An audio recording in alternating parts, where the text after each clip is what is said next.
Ari budak teh asup ka SD-nya. TK heula bi tahun hareup. Nah, selang ka TK langsung we ka SD. Nah, pan kudu bertahap bi. Ieu pan budak teh ente dipangut. Memeh ka SD kudu asup TK heula. Kudu ayeuna mah kumaha deh ulah ka TK. Guru TK teh teu sopan, A. Teu sopana. Di hari kaliwatnya arek ka sawah. Eta guruna kieu keur ngajarkeun teu bener ka muridna kieu.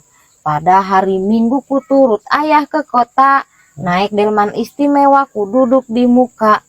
Eta muka beungeut nya didiukan.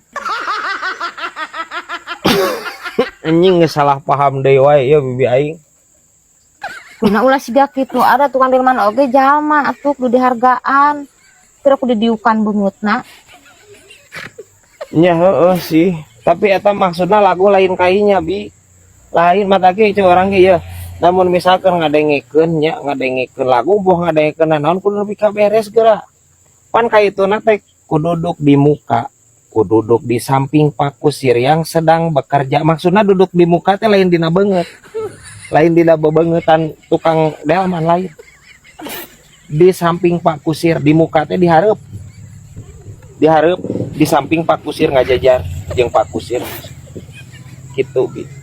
Teu kudu ngadiukan beungeut. Henteu ngajarkeun teu benar guru TK mah henteu. Puntennya ka ibu-ibu guru TK. Punten bibi abi masuk salah paham. Kita kedah dijelaskan, kedah jentre. Ya wae anjir. Ya wae ya anjir. Ayun-ayunan.